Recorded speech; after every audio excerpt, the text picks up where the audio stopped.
ಎಲ್ಲರಿಗೂ ನಮಸ್ಕಾರ.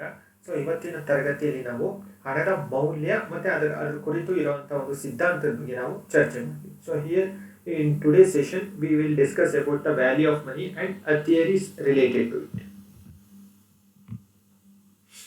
ಹಣ ಸರಕು ಮತ್ತು ಸೇವೆಗಳನ್ನ ಕೊಳ್ಳೋ ಕಾರ್ಯವನ್ನು ಮಾಡ್ತದೆ. ಅದರಿಂದ ಹಣಕ್ಕೆ ವಿಶಿಷ್ಟವಾದಂತಹ ಒಂದು ಲಕ್ಷಣ ಹೊಂದಿದೆ. ಸರಕು ಮತ್ತು ಸೇವೆಗಳನ್ನ ಕೊಳ್ಳೋ ಕಾರ್ಯದಲ್ಲಿ ಹಣ ಪಡೆದಿರುವಂತಹ ಶಕ್ತಿಗೆ ಹಣದ ಮೌಲ್ಯ ಎಂದು ಹೆಸರು. ಅಂದ್ರೆ ಹಣವನ್ನ ನಾವು ಯಾಕೆ ಬಳಕೆ ಮಾಡ್ತೀವಿ? ಸರಕು ಮತ್ತು ಸೇವೆಗಳನ್ನ ಕೊಳ್ಳೋದಕ್ಕೆ ಹಣವನ್ನ ಬಳಕೆ ಮಾಡುವಂಥದ್ದು. ಅದರಿಂದ ಹಣಕ್ಕೆ ಸರಕು ಸೇವೆಗಳನ್ನ ಕೊಳ್ಳುವಂತ ಒಂದು ಶಕ್ತಿ ಹಣಕ್ಕೆ ಬಂದಿದೆ. ಅದನ್ನೇ ನಾವು ಹಣದ ಮೌಲ್ಯ ಅಂತ ಕರಿತೀವಿ. ಹಣದ ಮೌಲ್ಯ ಅಥವಾ ಅದಕ್ಕೆ ಇನ್ನೊಂದು ಹೆಸರು ಏನಂದ್ರೆ ಹಣದ ಕೊಳ್ಳುವಂತಹ ಶಕ್ತಿ ಅಂತ. ಹಣದಿಂದ ನಾವು ಯಾವುದೇ ಸರಕು ಅಥವಾ ಸೇವೆಗಳನ್ನಾದ್ರೂ ಕೂಡ ಕೊಂಡ್ಕೋಬಹುದಾಗಿರುತ್ತೆ. ಹಾಗಾಗಿ ಅದನ್ನೇ ನಾವು ಹಣದ ಕೊಳ್ಳುವಂತಹ ಶಕ್ತಿ ಅಥವಾ ಹಣದ ಮೌಲ್ಯ ಅಂತ ಕರೆದಿರುವಂತದ್ದು. ಮತ್ತೆ ಈ ಹಣದ ಮೌಲ್ಯ ಅನ್ನುವಂಥದ್ದು ಬೆಲೆಗಳ ಮಟ್ಟವನ್ನ ಅವಲಂಬಿಸಿರುತ್ತೆ ಅನ್ನುವಂಥದ್ದು ತುಂಬಾನೇ ಮುಖ್ಯವಾದಂತ ವಿಚಾರ. ಹಣದ ಮೌಲ್ಯ ಅಂದ್ರೆ ಚೆನ್ನಾಗಿ ನೆನಪಲ್ಲಿ ಇಟ್ಕೋಬೇಕು. ಹಣದ ಕೊಳ್ಳುವಂತಹ ಶಕ್ತಿ ಅಥವಾ ಹಣದ ಮೌಲ್ಯ. ಈ ಹಣದ ಕೊಳ್ಳುವಂತಹ ಶಕ್ತಿ ಏನಾಗಿರುತ್ತೆ? ಬೆಲೆಯ ಮೇಲೆ ಅವಲಂಬನೆ ಆಗಿರುವಂತದ್ದು. ಯಾಕಂದ್ರೆ ಸರಕು ಸೇವೆಗಳ ಬೆಲೆ ಜಾಸ್ತಿ ಆಯ್ತು ಅಂದ್ರೆ ಏನಾಗುತ್ತೆ? ಹಣದ ಕೊಳ್ಳುವಂತಹ ಶಕ್ತಿ ಅಥವಾ ಹಣದ ಮೌಲ್ಯ ಕಡಿಮೆ ಆಗುತ್ತೆ. ಸರಕು ಸೇವೆಗಳ ಬೆಲೆ ಜಾಸ್ತಿ ಆಯ್ತು, ಹಣದ ಕೊಂಡ್ಕೊಳ್ಳುವಂತಹ ಹಣದ ಕೊಳ್ಳುವಂತಹ ಶಕ್ತಿ ಕಡಿಮೆ ಆಗುತ್ತೆ. ಅದೇ ಸರಕು ಸೇವೆಗಳ ಬೆಲೆ ಕಡಿಮೆ ಆಯ್ತು ಅಂತ ಹೇಳ್ಕೊಳ್ಳಿ, ಅವಾಗ ಹಣದ ಕೊಳ್ಳುವಂತಹ ಶಕ್ತಿ ತುಂಬಾನೇ ಹೆಚ್ಚಳ ಆಗುವಂಥದ್ದು. ಈಗ ಉದಾಹರಣೆಗೆ 1 kg ಸಕ್ಕರೆ ಬೆಲೆ 50 ರೂಪಾಯಿ ಅಂತ ಭಾವಿಸೋಣ. 50 ರೂಪಾಯಿಗೆ 1 kg ಸಕ್ಕರೆಯನ್ನು ಕೊಳ್ಳುವಂತಹ ಒಂದು ಶಕ್ತಿ ಇದೆ. ಇದಕ್ಕಿದಾಗ ಏನಾಯ್ತು? ಬೆಲೆ ಏರಿಕೆ ಆಯ್ತು. 1 kg ಸಕ್ಕರೆಗೆ 100 ರೂಪಾಯಿಗೆ ಹೆಚ್ಚಳ ಆಯ್ತು ಅಂತ ಅನ್ಕೊಳ್ಳೋಣ. 1 kg ಸಕ್ಕರೆ 50 ರೂಪಾಯಿಂದ 100 ರೂಪಾಯಿಗೆ ಹೆಚ್ಚಾಯಿತು. ಆವಾಗ 50 ರೂಪಾಯಿಗೆ ಎಷ್ಟು ಸಕ್ಕರೆ ಬರುತ್ತೆ? ಕೇವಲ ಅರ್ಧ kg ಸಕ್ಕರೆ ಮಾತ್ರನೇ ಬರುವಂತದ್ದು. ಅಂದ್ರೆ ಹಣದ ಕೊಂಡ್ಕೊಳ್ಳುವಂತ ಶಕ್ತಿ ಏನಾಯ್ತು? ಕಡಿಮೆ ಆಯ್ತು. ಬೆಲೆ ಜಾಸ್ತಿ ಆಗಿದ್ದಕ್ಕೆ ಹಣದ ಕೊಂಡ್ಕೊಳ್ಳುವಂತ ಶಕ್ತಿ ಅಥವಾ ಹಣದ ಮೌಲ್ಯ ಏನಾಯ್ತು? ಕಡಿಮೆ ಆಯ್ತು. ಇದಕ್ಕೆ ಆಪೋಸಿಟ್ ಆಗಿ ಇನ್ನೊಂದು ಸಿಚುಯೇಷನ್ ಗಮನಿಸೋಣ.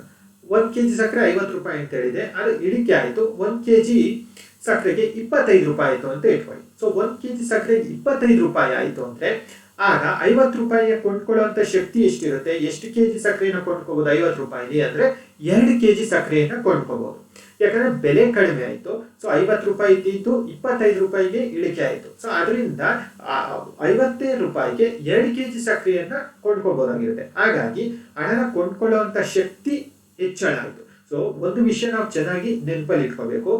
ಹಣದ ಮೌಲ್ಯ ಅಥವಾ ಕೊಳ್ಳುವಂತಹ ಶಕ್ತಿ ಅನ್ನುವಂಥದ್ದು ಸರಕು ಸೇವೆಗಳ ಬೆಲೆ ಮಟ್ಟದ ಮೇಲೆ ಅವಲಂಬಿತವಾಗಿರುತ್ತೆ. ಸರಕು ಸೇವೆಗಳ ಬೆಲೆ ಜಾಸ್ತಿ ಆದ್ರೆ ಹಣದ ಕೊಂಡ್ಕೊಳ್ಳುವಂತ ಶಕ್ತಿ ಕಡಿಮೆ ಆಗುತ್ತೆ. ಸರಕು ಸೇವೆಗಳ ಬೆಲೆ ಕಡಿಮೆ ಆದ್ರೆ ಹಣದ ಕೊಂಡ್ಕೊಳ್ಳುವಂತ ಶಕ್ತಿ ಹೆಚ್ಚಳ ಆಗುವಂಥದ್ದು. ಮತ್ತೆ ಇನ್ನೊಂದು ಗಮನಿಸಬೇಕಾಗಿರುವಂತ ಅಂಶ ಏನಂದ್ರೆ ಹಣಕ್ಕೆ ನೇರವಾದಂತ ಬೇಡಿಕೆ ಇರೋದಿಲ್ಲ. ಅಂದ್ರೆ ಸರಕು ಸೇವೆಗಳ ಉಪಯೋಗಿಸುವ ರೀತಿಯಲ್ಲಿ ಹಣವನ್ನು ನಾವು ನೇರವಾಗಿ ಉಪಯೋಗಿಸೋದಕ್ಕೆ ಸಾಧ್ಯ ಆಗೋದಿಲ್ಲ. ಯಾಕಂದ್ರೆ ಈ ಉದಾಹರಣೆಗೆ ನಮ್ಗೆ ಹಸಿವಾಯ್ತಂದ್ರೆ ನಾವು ಹಣವನ್ನ ತಿನ್ನೋದಕ್ಕೆ ಸಾಧ್ಯ ಆಗೋದಿಲ್ಲ. ಯಾವ್ದಾದ್ರು ಒಂದು ತಿನ್ನುವಂತ ಪದಾರ್ಥವನ್ನ ನಾವು ಅನುಭವವನ್ನ ಮಾಡಿ ನಮ್ಮ ಹಸಿವೆಯನ್ನ ನೀಗಿಸ್ಕೊಳ್ತೀವಿ. ಹಾಗಾಗಿ ಹಣಕ್ಕೆ ನೇರವಾದಂತ ಬೇಡಿಕೆ ಇರೋದಿಲ್ಲ. ಹಣವು ಸರಕುಗಳನ್ನು ಖರೀದಿಸುವ ಶಕ್ತಿಯನ್ನ ಪಡೆದಿರುತ್ತದೆ. ನಾವು ಹಣದಿಂದ ಯಾವುದೇ ರೀತಿಯಾದಂತ ಸರಕು ಅಥವಾ ಸೇವೆಗಳನ್ನ ಖರೀದಿಸಬಹುದಾಗಿರುತ್ತೆ. ಹಣಕ್ಕೆ ವಸ್ತುಗಳನ್ನು ಕೊಳ್ಳುವಂತ ಶಕ್ತಿ ಇರೋದ್ರಿಂದ ಅದಕ್ಕೆ ಬೇಡಿಕೆ ಅವತರಿಸಿದೆ ಅಥವಾ ನಿಷ್ಪನ್ನವಾಗಿದೆ. ಆದ್ರಿಂದ ಹಣಕ್ಕಿರುವ ಬೇಡಿಕೆಯನ್ನ ನಿಷ್ಪನ್ನ ಬೇಡಿಕೆ ಅಥವಾ ಅವತರಿಸಿದ ಬೇಡಿಕೆ ಅಂತ ಕರೆದಿರುವಂತದ್ದು. ಅಂದ್ರೆ ಹಣಕ್ಕೆ ನೇರವಾಗಿ ಬೇಡಿಕೆ ಇರೋದಿಲ್ಲ.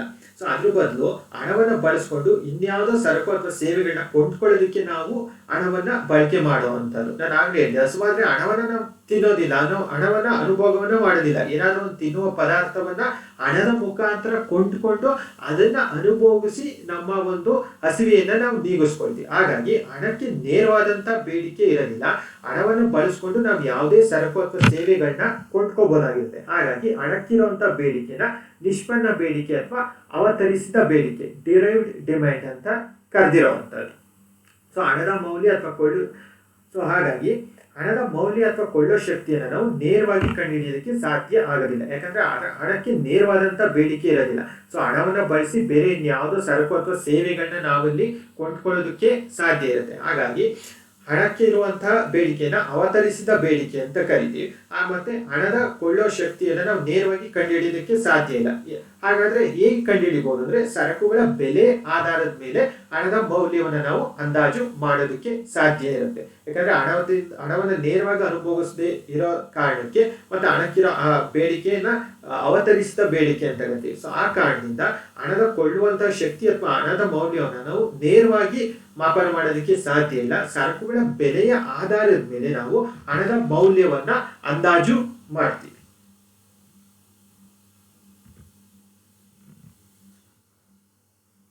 ಮತ್ತೆ ಇನ್ನೊಂದೇನಂದ್ರೆ ಹಣದ ಮೌಲ್ಯ ಯಾವಾಗ್ಲೂ ಒಂದೇ ಆಗಿರೋದಿಲ್ಲ.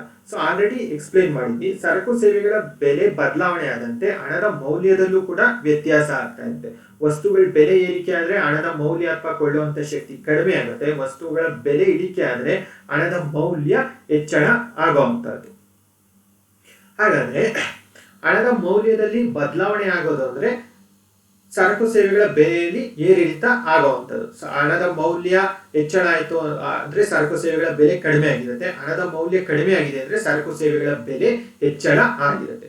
ಹಾಗಾದ್ರೆ ಈ ಹಣದ ಮೌಲ್ಯದಲ್ಲಿ ಏರಿಳಿತ ಉಂಟಾಗೋದಕ್ಕೆ ಏನ್ ಕಾರಣ ಅನ್ನೋವಂಥದ್ದನ್ನ ಎರಡು ಸಿದ್ಧಾಂತಗಳ ಮುಖಾಂತರ ನಾವಿಲ್ಲಿ ಅಧ್ಯಯನವನ್ನ ಮಾಡಬಹುದು. ಸೊ ಅದ್ರಲ್ಲಿ ಮೊದಲನೇದು ಹಣದ ಪರಿಮಾಣ ಸಿದ್ಧಾಂತ, ಇನ್ನೊಂದು ಹಣದ ಮೌಲ್ಯದ ಆದಾಯ ವೆಚ್ಚ ಸಿದ್ಧಾಂತ. ನಾವಿಲ್ಲಿ ಹಣದ ಪರಿಮಾಣ ಸಿದ್ಧಾಂತದ ಬಗ್ಗೆ ನಾವು ಚರ್ಚೆಯನ್ನ ಮಾಡ್ತೀವಿ.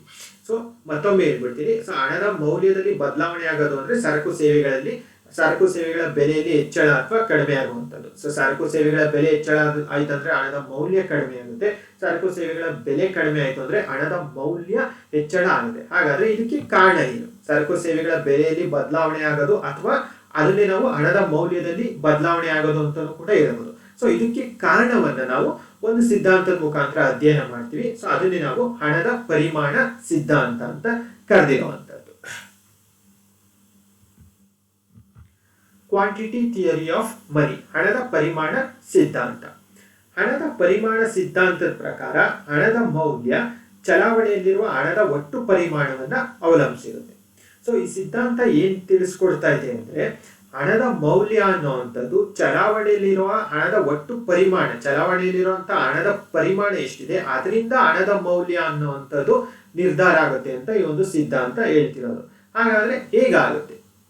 ಇತರೆ ಸಂಗತಿಗಳು ಸ್ಥಿರವಾಗಿದ್ದಾಗ ಹಣದ ಪರಿಮಾಣದ ಬದಲಾವಣೆಯು ವಸ್ತುಗಳ ಬೆಲೆಯ ಮಟ್ಟದಲ್ಲಿ ಅಷ್ಟೇ ಪ್ರಮಾಣದ ಬದಲಾವಣೆಗೆ ಕಾರಣ ಆಗುತ್ತದೆ ಎಂಬುದು ಈ ಸಿದ್ಧಾಂತದ ಸಾರ ಆಗಿರುವಂಥದ್ದು. ಸೊ ಹಣದ ಪರಿಮಾಣ 2ರಷ್ಟಾದ್ರೆ ಬೆಲೆಯು 2ರಷ್ಟಾಗುತ್ತದೆ, ಆದ್ರೆ ಹಣದ ಮೌಲ್ಯ ಅರ್ಧದಷ್ಟು ಇಳಿಯುವಂಥದ್ದು.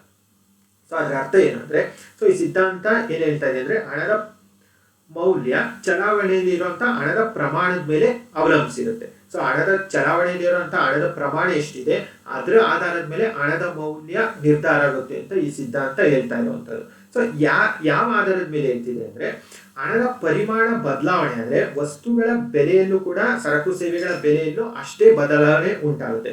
ಈಗ ಉದಾಹರಣೆಗೆ ಹಣದ ಪರಿಮಾಣ 2ರಷ್ಟಾದ್ರೆ ಸರಕು ಸೇವೆಗಳ ಬೆಲೆಯೂ ಕೂಡ 2ರಷ್ಟಾಗುತ್ತೆ. ಸೊ ಸರಕು ಸೇವೆಗಳ ಬೆಲೆ 2ರಷ್ಟಾದ್ರೆ ಹಣದ ಮೌಲ್ಯ ಅಥವಾ ಹಣದ ಕೊಳ್ಳುವಂತ ಶಕ್ತಿ ಅರ್ಧದಷ್ಟು ಇಳಿಯುವಂಥದ್ದು. ಮತ್ತೆ ಹಣದ ಪರಿಮಾಣ ಅರ್ಧದಷ್ಟು ಇಳಿದ್ರೆ ಹಣದ ಪರಿಮಾಣ ಅಥವಾ ಒಟ್ಟು ಆರ್ಥಿಕತೆಯಲ್ಲಿರುವಂತಹ ಹಣದ ಒಟ್ಟು ಪರಿಮಾಣ ಏನಿದೆ ಅದು ಅರ್ಧದಷ್ಟು ಇಳಿದ್ರೆ ಬೆಲೆಗಳು ಕೂಡ ಅರ್ಧದಷ್ಟು ಇಳಿಯುತ್ತೆ. ಸೊ ಬೆಲೆ ಕಡಿಮೆ ಆಯ್ತು ಅಂದ್ರೆ ಏನಾಗುತ್ತೆ, ಹಣದ ಮೌಲ್ಯ 2ರಷ್ಟು ಹೆಚ್ಚಳ ಆಗುವಂಥದ್ದು. ಹಾಗಾಗಿ ಈ ಸಿದ್ಧಾಂತ ಪ್ರಕಾರ ಹಣದ ಪರಿಮಾಣ ಸಿದ್ಧಾಂತದ ಪ್ರಕಾರ ಹಣದ ಪರಿಮಾಣ ಮತ್ತೆ ಬೆಲೆಗಳ ಮಟ್ಟದ ನಡುವೆ ನೇರ ಸಂಬಂಧ ಹೊಂದಿದೆ. ಹಣದ ಪರಿಮಾಣ ಮತ್ತು ಹಣದ ಮೌಲ್ಯ ವ್ಯತಿರಿಕ್ತವಾದಂತಹ ಸಂಬಂಧವನ್ನ ಹೊಂದಿರುವಂಥದ್ದು. ಸೊ ಒಟ್ಟಾರೆಯಾಗಿ ಇಲ್ಲೇನಾಗುತ್ತೆ, ಹಣದ ಪರಿಮಾಣ ಜಾಸ್ತಿ ಆಗ್ತಾ ಇದ್ರೆ ಸರಕು ಸೇವೆಗಳ ಬೆಲೆಯೂ ಕೂಡ ಹೆಚ್ಚಳ ಆಗುತ್ತೆ. ಸರಕು ಸೇವೆಗಳ ಬೆಲೆ ಜಾಸ್ತಿ ಆಯ್ತಂದ್ರೆ ಹಣದ ಮೌಲ್ಯ ಕಡಿಮೆ ಆಗ್ಬಿಡುತ್ತೆ. ಯಾಕಂದ್ರೆ ನಾನು ಆಲ್ರೆಡಿ ಹೇಳಿದ್ದೀನಿ, ಸಕ್ಕರೆಯಲ್ಲಿ ಉದಾಹರಣೆ ಹೇಳಿದ್ದೀನಿ. ಸಕ್ಕರೆ 50 ರೂಪಾಯಿಂದ 100 ರೂಪಾಯಿ ಆದ್ರೆ ಸೊ 50 ರೂಪಾಯಿ ಕೊಂಡ್ಕೊಳ್ಳುವಂತ ಶಕ್ತಿ ಅರ್ಧಕ್ಕೆನೆ ಇಳಿದ್ ಬಿಡುತ್ತೆ. ಸೊ ಹಾಗಾಗಿ ಹಣದ ಪರಿಮಾಣ ಜಾಸ್ತಿ ಈ ಸಿದ್ಧಾಂತದ ಪ್ರಕಾರ ಹಣದ ಪರಿಮಾಣ ಜಾಸ್ತಿ ಆಯ್ತು ಅಂದ್ರೆ ಆರ್ಥಿಕತೆಯಲ್ಲಿ ಇರುವಂತಹ ಹಣದ ಪರಿಮಾಣ ಜಾಸ್ತಿ ಆಯ್ತು ಅಂದ್ರೆ ಆಗ ಬೆಲೆಗಳು ಜಾಸ್ತಿ ಆಗುತ್ತೆ. ಸೊ ಬೆಲೆಗಳು ಜಾಸ್ತಿ ಆಗೋದ್ರಿಂದ ಹಣದ ಮೌಲ್ಯ ಇಳಿಕೆ ಆಗುತ್ತೆ. ಇನ್ನು ತದ್ವಿರುದ್ಧವಾಗಿ ಹಣದ ಪರಿಮಾಣ ಕಡಿಮೆ ಆಯ್ತು ಅಂದ್ರೆ ಸರಕು ಸೇವೆಗಳ ಬೆಲೆಯೂ ಕಡಿಮೆ ಆಗುತ್ತೆ. ಸರಕು ಸೇವೆಗಳ ಬೆಲೆ ಕಡಿಮೆ ಆದ್ರೆ ಹಣದ ಕೊಂಡ್ಕೊಳ್ಳುವಂತ ಶಕ್ತಿ ಅಥವಾ ಹಣದ ಮೌಲ್ಯ ಹೆಚ್ಚಳ ಆಗುವಂಥದ್ದು. ಆಗ್ಲೇ ಹೇಳಿದೆ, 50 ರೂಪಾಯಿ ಕೆಜಿ ಒಂದ್ ಸಕ್ಕರೆ, 50 ರೂಪಾಯಿ 1 ಕೆಜಿ ಸಕ್ಕರೆ 50 ರೂಪಾಯಿ ಇರುತ್ತೆ. ಸೊ ಅದ್ರ ಬೆಲೆ 50 ರೂಪಾಯಿಂದ 25 ರೂಪಾಯಿ ಇಳಿಕೆ ಆದ್ರೆ 50 ರೂಪಾಯಿ ಕೊಂಡ್ಕೊಳ್ಳೋ ಶಕ್ತಿ ಏನಾಯ್ತು, ಡಬಲ್ ಆಗುತ್ತೆ. 50 ರೂಪಾಯಿಗೆ 2 ಕೆಜಿ ಸಕ್ಕರೆನ ಕೊಂಡ್ಕೋಬಹುದು. ಮೊದಲು 1 ಕೆಜಿ ಸಕ್ಕರೆ 50 ರೂಪಾಯಿ ಇತ್ತು. ಸೊ ಸರಕು ಸೇವೆಗಳ ಬೆಲೆ ಕಡಿಮೆ ಆಯ್ತು. ಅವಾಗ 25 ರೂಪಾಯಿ ಇಳಿಕೆ ಆಯ್ತು ಅಂದ್ರೆ 50 ರೂಪಾಯಿಗೆ 2 ಕೆಜಿ ಸಕ್ಕರೆಯನ್ನ ತಗೋಬಹುದು. ಹಾಗಾದ್ರೆ ಬೆಲೆ ಯಾಕೆ ಇಳಿಕೆ ಆಯ್ತು ಅಂದ್ರೆ ಅದು ಹಣದ ಪರಿಮಾಣದ ಮೇಲೆ, ಹಣದ ಪರಿಮಾಣದಲ್ಲಿ ಆಗಿರುವಂತ ಬದಲಾವಣೆಯಿಂದ ಬೆಲೆಯಲ್ಲೂ ಕೂಡ ಬದಲಾವಣೆ ಆಗಿರುವಂತದ್ದು. ಹಾಗಾಗಿ ಈ ಸಿದ್ಧಾಂತ ಏನ್ ಹೇಳ್ತಿದೆ ಅಂದ್ರೆ ಹಣದ ಪರಿಮಾಣ ಮತ್ತೆ ಬೆಲೆ ನಡುವೆ ನೇರವಾದ ಸಂಬಂಧ ಇದೆ. ಹಣದ ಪ್ರಮಾಣ ಜಾಸ್ತಿ ಆಗ್ತಾ ಇದ್ರೆ ಬೆಲೆನೂ ಕೂಡ ಜಾಸ್ತಿ ಆಗುತ್ತೆ. ಹಣದ ಪ್ರಮಾಣ ಮತ್ತೆ ಮೌಲ್ಯದ ನಡುವೆ ವ್ಯತಿರಿಕ್ತವಾದಂತ ಸಂಬಂಧ ಇರುವಂತದ್ದು. ಹಣದ ಪರಿಮಾಣ ಜಾಸ್ತಿ ಆಗ್ತಾ ಇದ್ರೆ ಹಣದ ಮೌಲ್ಯ ಕಡಿಮೆ ಆಗುವಂತದ್ದು. ಸೊ ಇಲ್ಲಿ ಆಲ್ರೆಡಿ ಈ ಸಿದ್ಧಾಂತದಲ್ಲಿ ಫಸ್ಟ್ ಸ್ಟಾರ್ಟಿಂಗ್ ಅಲ್ಲಿ ಹೇಳಿದೆ, ಹಣದ ಪರಿಮಾಣ ಅನ್ನುವಂಥದ್ದು ಹಣದ ಮೌಲ್ಯವನ್ನ ನಿರ್ಧರಿಸುವಂಥದ್ದು. ಚಲಾವಣೆಯಲ್ಲಿ ಇರುವಂತಹ ಹಣದ ಪರಿಮಾಣ ಹಣದ ಮೌಲ್ಯವನ್ನ ನಿರ್ಧರಿಸುತ್ತೆ. ಹೇಗೆ ನಿರ್ಧರಿಸುತ್ತೆ ಅಂದ್ರೆ ಬೆಲೆಯಲ್ಲಿ ಆಗುವಂತ ಒಂದು ಬದಲಾವಣೆಯಿಂದ. ಸೊ ಹಣದ ಪರಿಮಾಣದಲ್ಲಿ ಬದಲಾವಣೆ ಅಂದ್ರೆ ಹಣದ ಪರಿಮಾಣ ಜಾಸ್ತಿ ಆದ್ರೆ ಸರಕು ಸೇವೆಗಳ ಬೆಲೆಯೂ ಜಾಸ್ತಿ ಆಗುತ್ತೆ. ಸೊ ಬೆಲೆ ಜಾಸ್ತಿ ಆಗೋದ್ರಿಂದ ಹಣದ ಮೌಲ್ಯ ಕಡಿಮೆ ಆಗುತ್ತೆ. ಹಾಗಾಗಿ ಈ ಸಿದ್ಧಾಂತದ ಪ್ರಕಾರ ಹಣದ ಪರಿಮಾಣ ಅನ್ನುವಂಥದ್ದು, ಚಲಾವಣೆಯಲ್ಲಿರುವಂತಹ ಹಣದ ಒಟ್ಟು ಪರಿಮಾಣನೇ ಹಣದ ಮೌಲ್ಯವನ್ನ ನಿರ್ಧಾರ ಮಾಡುವಂಥದ್ದು.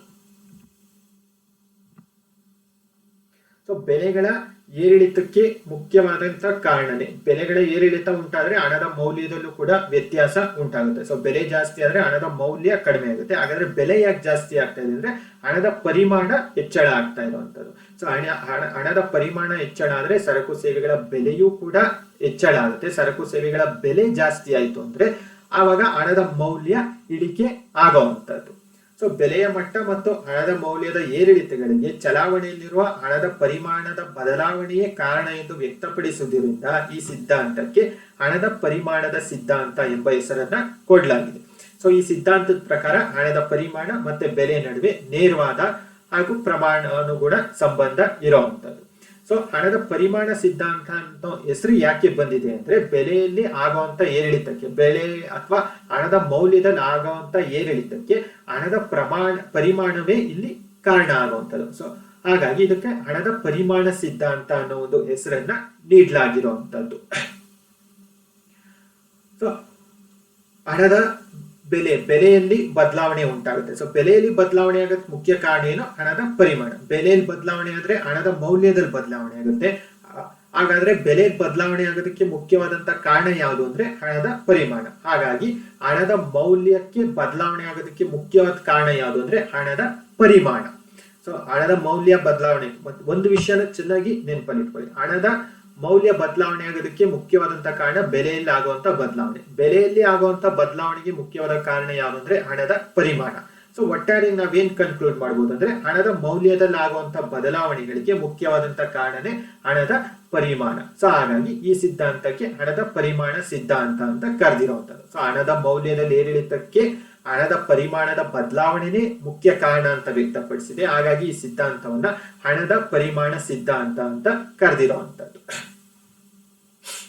ಹಾಗಂದ್ರೆ ಇಲ್ಲೇನಾಯ್ತು, ಹಣದ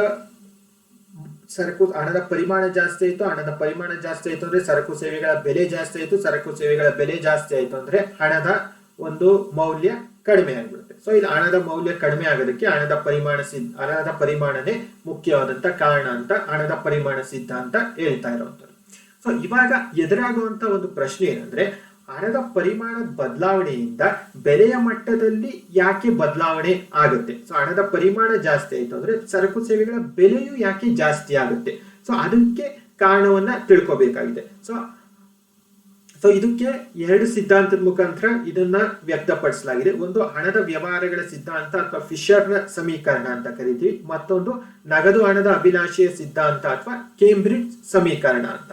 ಸೊ ಹಣದ ಪರಿಮಾಣ ಬದಲಾವಣೆ ಆಗೋದ್ರಿಂದ ಸರಕು ಸೇವೆಗಳ ಬೆಲೆ ಬದಲಾವಣೆ ಆಗುತ್ತೆ. ಹಾಗಾದ್ರೆ ಹಣದ ಪರಿಮಾಣದಲ್ಲಿ ಬದಲಾವಣೆ ಆಗೋದ್ರಿಂದ ಸರಕು ಸೇವೆಗಳಲ್ಲೂ ಪ್ರಮಾಣಗುಣವಾದಂತ ಬದಲಾವಣೆ ಆಗುವಂಥದ್ದು. ಅಂದ್ರೆ ಹಣದ ಪರಿಮಾಣ ಜಾಸ್ತಿ ಆಯ್ತು ಅಂದ್ರೆ ಸರಕು ಸೇವೆಗಳ ಬೆಲೆಯೂ ಕೂಡ ಹೆಚ್ಚಳ ಆಗುತ್ತೆ. ಹಣದ ಪರಿಮಾಣ ಜಾಸ್ತಿ ಆದ್ರೆ ಬೆಲೆಯ ಮಟ್ಟವೂ ಕೂಡ ಏರಿಕೆ ಆಗುತ್ತೆ. ಇದನ್ನೇ ನಾವು ಪ್ರಮಾಣಾನುಗುಣ ಸಂಬಂಧ ಅಂತ ಕರೆದಿರೋವಂಥದ್ದು. ಹಾಗಾದ್ರೆ ಯಾಕೆ ಆಗುತ್ತೆ ಅನ್ನೋದನ್ನ ಎರಡು ಸಿದ್ಧಾಂತಗಳ ಮುಖಾಂತರ ವಿವರಣೆಯನ್ನ ನೀಡಿರುವಂತದ್ದು. ಒಂದು ಹಣದ ವ್ಯವಹಾರಗಳ ಸಿದ್ಧಾಂತ ಅಥವಾ ಫಿಶರ್ನ ಸಮೀಕರಣ, ಮತ್ತೊಂದು ನಗದು ಹಣದ ಅಭಿಲಾಷೆಯ ಸಿದ್ಧಾಂತ ಅಥವಾ ಕೇಂಬ್ರಿಡ್ಜ್ನ ಸಮೀಕರಣ. ಸೊ ಇವೆರಡರ ಮುಖಾಂತರ ಹಣದ ಪರಿಮಾಣ ಜಾಸ್ತಿ ಆಯಿತು ಅಂದ್ರೆ ಸರಕು ಸೇವೆಗಳ ಬೆಲೆಯು ಯಾಕೆ ಹೆಚ್ಚಳ ಆಗುತ್ತೆ, ಹಣದ ಪರಿಮಾಣ ಹೆಚ್ಚಳ ಆಯಿತು ಅಂದ್ರೆ ಸರಕು ಸೇವೆಗಳ ಬೆಲೆಯು ಯಾಕೆ ಹೆಚ್ಚಳ ಆಗುತ್ತೆ ಅನ್ನೋದನ್ನ ವಿವರಣೆಯನ್ನ ನೀಡಿರುವಂತದ್ದು.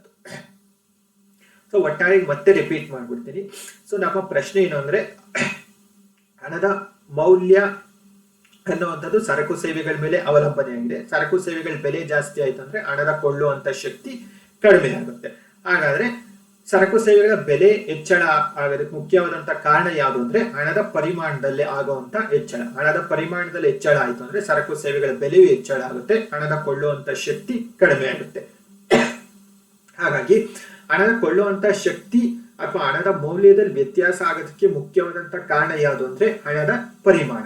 ಸೊ ಹಾಗಾಗಿ ಹಣದ ಮೌಲ್ಯದಲ್ಲಿ ಆಗುವಂತ ಬದಲಾವಣೆಗೆ ಹಣದ ಪರಿಮಾಣನೇ ಮುಖ್ಯ ಕಾರಣ ಆಗಿರೋದ್ರಿಂದ ಈ ಸಿದ್ಧಾಂತವನ್ನ ಹಣದ ಪರಿಮಾಣ ಸಿದ್ಧಾಂತ ಅಂತ ವಿವರಣೆ ಮಾಡಲಾಗಿದೆ.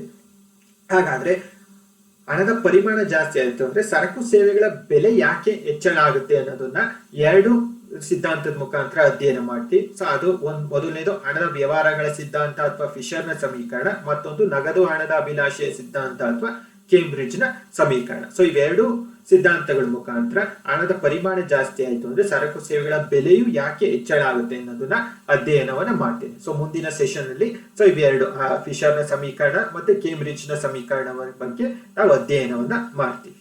ಧನ್ಯವಾದ.